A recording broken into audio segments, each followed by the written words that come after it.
በመካከለኛው ምስራቅ ረባዳማ ምድሮችና ግዙፍ ተራራዎች ስር ከሰው እይታና ከሳተላይት አይን ተሰውሮ የቆየ አንድ አስፈሪ እውነታ አለ።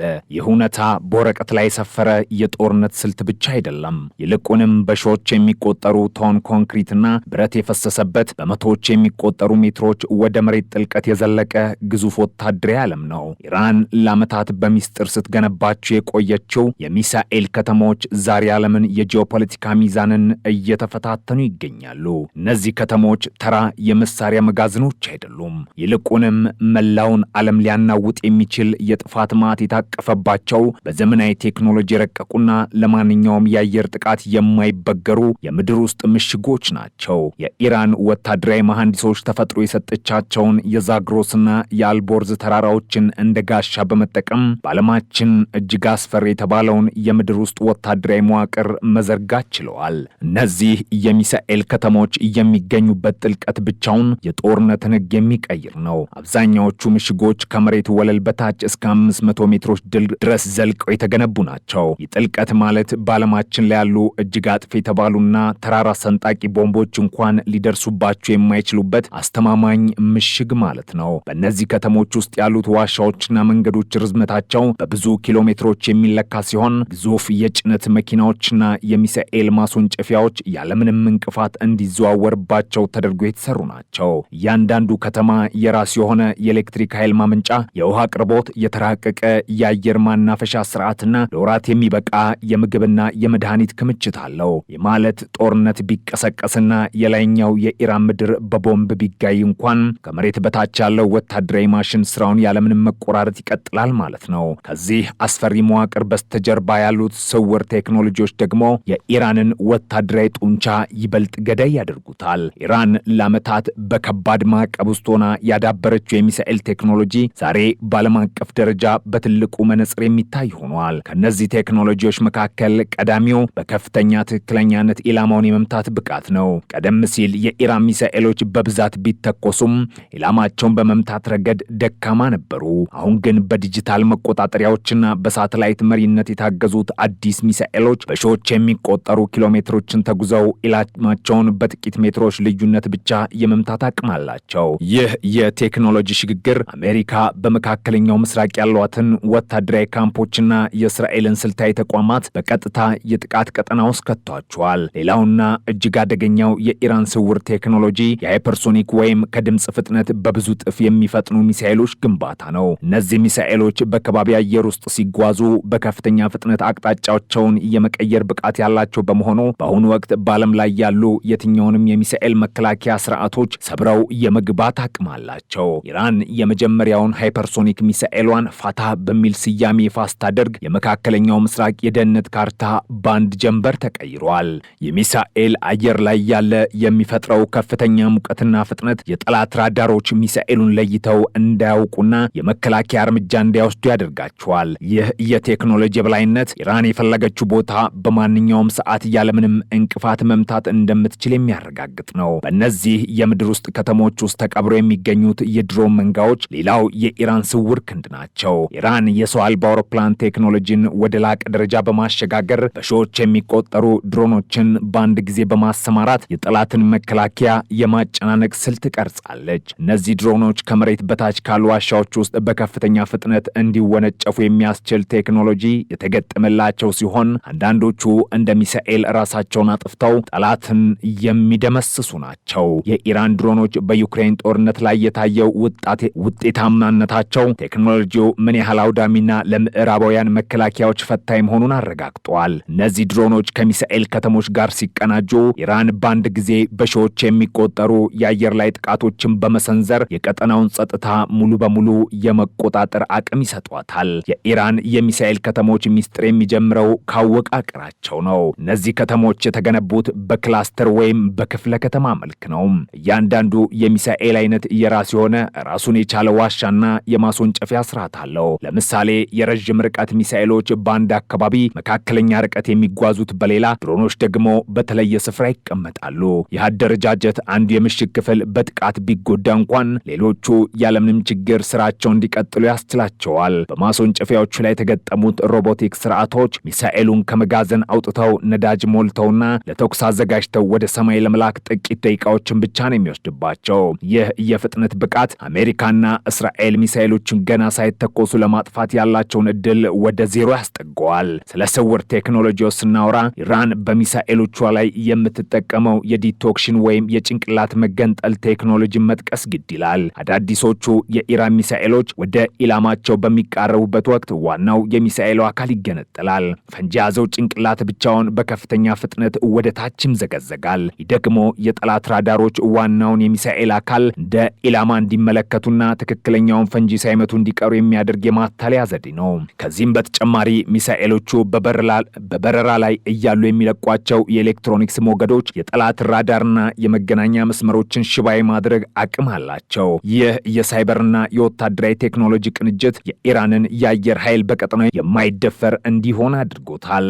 በሚሳኤል ከተሞች ውስጥ የሚከናወነው ሌላ አስደናቂ ተግባር የሚሳኤል ምርት ነው። ኢራን እነዚህ ምሽጎች መጋዘን ብቻ ሳይሆኑ የሚሳኤል ፋብሪካዎችም ጭምር እንዲሆኑ አድርጋቸዋለች። በጥልቁ ምድር ስር ጥሬ ዕቃዎች ገብተው ተገጣጥመውና ተፈትነው ሙሉ ሚሳኤል ሆነው ይወጣሉ።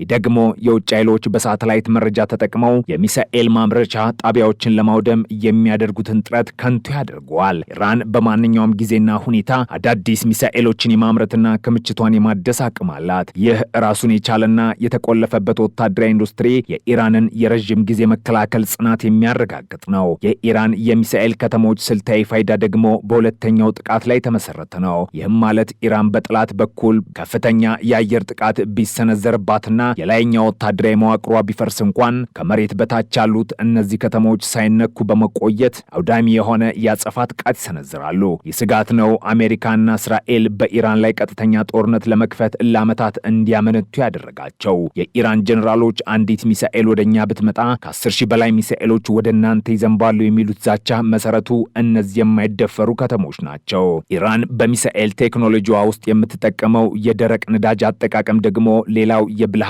ደረጃ ነው። በፈሳሽ ነዳጅ የሚሰሩ ሚሳኤሎች ለመተኮስ ዝግጅታቸው ረዥም ጊዜ የሚፈጅና ነዳጁን በሚሞሉበት ወቅት ለሳተላይት አይን በቀላሉ የሚጋለጡ ናቸው። በደረቅ ነዳጅ የሚሰሩት ግን ነዳጃቸው ቀድሞውኑ በውስጣቸው ተሞልቶ ስለሚቀመጥ ልክ እንደ ጥይት ቃታ በመሳብ ብቻ በሰከንዶች ውስጥ ወደ ሰማይ መተኮስ ይቻላል። ቂያም 1 ሲጅልና ሌሎች የኢራን ባላስቲክ ሚሳኤሎች ይህንን ቴክኖሎጂ የታጠቁ በመሆናቸው በከፍተኛ ተንቀሳቃሽነትና በፍጥነት ጥቃት የመሰንዘር ብቃት አላቸው። ይህ ቴክኖሎጂ ነው የኢራንን የሚሳኤል ዝናብ እውን ያደረገው። የእነዚህ ከተሞች መገኛ ቦታዎችም ቢሆኑ በስትራቴጂካዊ ጥበብ የተመረጡ ናቸው። በአብዛኛው በኢራን ማዕከላዊ በረሃዎችና በድንጋያማ ተራራዎች ውስጥ የተደበቁት እነዚህ ምሽጎች ከጠላት ድንበር ርቀው የሚገኙ በመሆናቸው በቀላሉ ሊደረስባቸው አይቻልም። ነገር ግን ከነዚህ ራቅ ያሉ ቦታዎች ተነስተው መላውን መካከለኛው ምስራቅ፣ ሰሜን አፍሪካንና የደቡብ አውሮፓን ክፍሎች የመምታት አቅም አላቸው። ኢራን የባህር ዳርቻዎቿንም ቢሆን በሚሳኤል ከተሞች አጥራቸዋለች። በፋርስ ባህረ ሰላጤና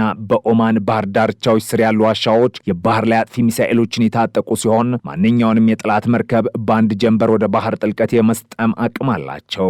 ኢራን በሚሳኤል ከተሞቿ ውስጥ የምትጠቀመው የሬዲዮ ሞገድና የሲግናል ጥበቃም እጅጉን የረቀቀ ነው። ጦርነት በሚነሳበት ወቅት ጠላት የሚሳኤሎችን መቆጣጠሪያ ስርዓት በሳይበር ጥቃት ለማዛባት ወይም ራዳሮችን ሽባ ለማድረግ ከፍተኛ ጥራት እንደሚያደርግ ይታወቃል። ኢራን ግን ሚሳኤሎቿ ከማንኛውም የውጭ ጣልቃ ገብነት ነፃ በሆነ በራሳቸው ውስጣዊ ስማርት ስርዓት እንዲመሩ አድርጋለች። የፋይበር ኦፕቲክስ የመገናኛ መስመሮች ከመሬት በታች የተዘረጉ በመሆናቸው የጠላት የኤሌክትሮኒክስ የስለላ መሳሪያዎች በዋሻዎች ውስጥ የሚደረገውን እንቅስቃሴ ለመጥለፍ አይችሉም።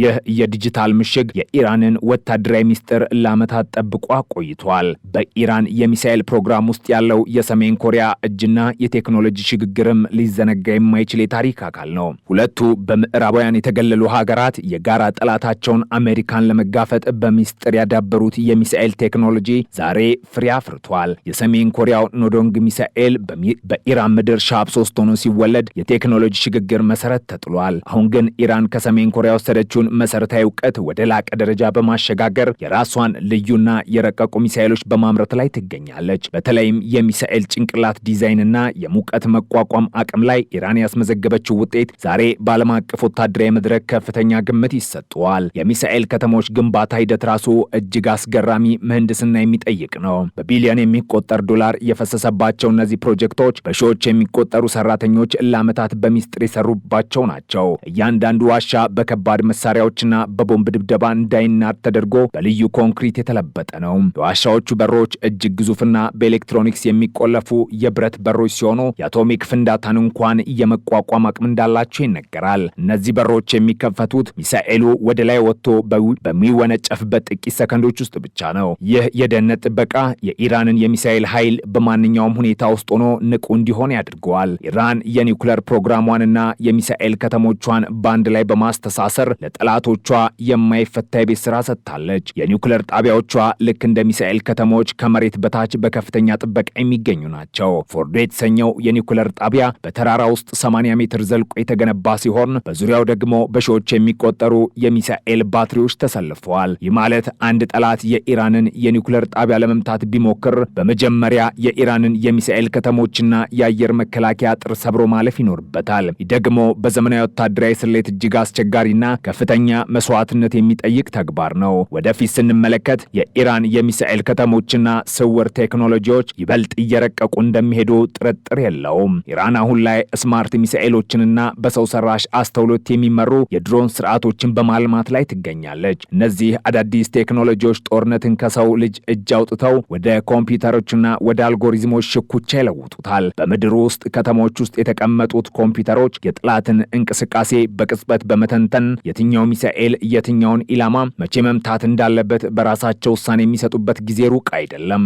ይህ የቴክኖሎጂ በላይነት ኢራንን በቀጠናው የማይደፈር ኃይል አድርጓታል። የኢራን የሚሳኤል ከተሞች ለዓለም የሚያስተላልፉት መልእክት ግልጽ ነው። እኛ ራሳችንን ለመከላከል የትኛውንም ዋጋ ለመክፈልና የትኛውንም ቴክኖሎጂ ለማልማት ዝግጁ ነን የሚል። ይህ በብረትና በኮንክሪት የታጠረ ጽናት አሜሪካና እስራኤል በኢራን ላይ የሚከተሉትን ፖሊሲ በከፍተኛ ጥንቃቄ እንዲያዩ አስገድዷቸዋል። የሚሳኤል ከተሞች የኢራንን የሉዓላዊነት ምልክት፣ የጠላቶቿ ደግሞ የጭንቀት ምንጭ ሆነው ለዘመናት ይቀጥላሉ። በሰማይ ላይ የሚታየው የኢራን ሚሳኤል ነበልባል መነሻው ከመሬት በታች ካለው ጥልቁና ሚስጥራዊ ዓለም ነው። ይህ ዓለም ደግሞ ዛሬም በዝምታ ውስጥ ሆኖ ቀጣዩን የታሪክ ምዕራፍ ለመጻፍ ተዘጋጅቷል። እነዚያ ከመሬት በታች ያሉ ግዙፍ ከተሞች ለኢራን ሕዝብና ወታደራዊ ኃይል የደህንነት ዋስትና ናቸው። በውጭ ዓለም የቱንም ያህል ጫና ቢበረታ ከመሬት በታች ያለው ወታደራዊና ኢንዱስትሪያዊ ልብ መምታቱን አያቆምም። ኢራን እነዚህን ከተሞች ስትገነባ በአንድ በኩል ራሷን ከጥቃት ስትከላከል፣ በሌላ በኩል ደግሞ የቀጠናውን ኃይል በአዲስ መልክ እየቀረጸች ነበር። ዛሬ ላይ በመካከለኛው ምስራቅ የሚካሄደው ማንኛውም ወታደራዊ ስሌት እነዚህን ከመሬት በታች ያሉ የብረት ጭራቆች ግምት ውስጥ ሳያስገባ ውጤታማ ሊሆን አይችልም። ኻሊጅ፣ ፋርስ፣ ቅያም፣ ሲጅልና ፋታ የተባሉት ሚሳኤሎች ከመሬት በታች ካሉ ምሽጎቻቸው ወጥተው ሰማዩን ሲቀዱት የሰው ልጅ የጥፋት ጥበብ የደረሰበትን ከፍተኛ ደረጃ ለዓለም ያሳያሉ።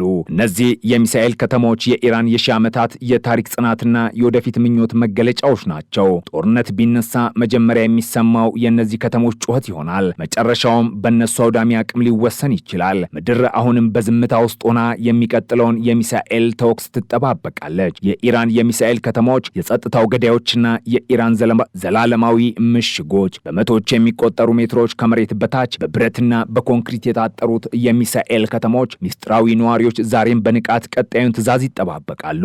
ይህ ወታደራዊ መዋቅር በዓለም ታሪክ ታይቶ የማይታወቅና እጅግ ውስብስብ በመሆኑ ለምዕራባውያን ጀነራሎች ትልቅ የህልም ቅዠት ሆኗል። ኢራን እነዚህም ምሽጎች ለታይታ ሳይሆን ለህልውና ጦርነት በሚመጥን መልኩ ስላዘጋጀቻቸው በቀጠናው ላይ ያላት የበላይነት ለዓመታት ጸንቶ እንዲቆይ አድርጎታል። ስውር ቴክኖሎጂዎችና የምድር ውስጥ ከተሞች ተዳምረው ኢራንን በመካከለኛው ምስራቅ የማይደፈር የብረት ምሰሶ አድርጓታል። የኢራን ሚሳኤል ከተሞች ዛሬ ሚስጥራቸው እንደጠበቁ ናቸው። በሳተላይት የማይታዩ በራዳር የማይያዙና በቦምብ የማይናዱ እነዚህ ምሽጎች የኢራን የስትራቴጂካዊ መከላከያ ዋነኛ መሰረት ሆነው ይቀጥላሉ። እያንዳንዱ የሚተኮስ ሚሳኤል፣ እያንዳንዱ የሚሰነዘር ዛቻና እያንዳንዱ የሚደረግ ወታደራዊ ዝግጅት መነሻው ከመሬት በታች ካለው ሚስጥራዊ ዓለም ነው። ይህ ዓለም ደግሞ ዛሬም ለዓለም የሚናገረው አንድ እውነት አለ፣ እኛ ዝግጁ ነን የሚል። ታሪክ ገና ብዙ ይለናል። የኢራን የሚሳኤል ከተሞች ግን ዛሬም የታሪክን አቅጣጫ እየዘወሩ ይገኛሉ።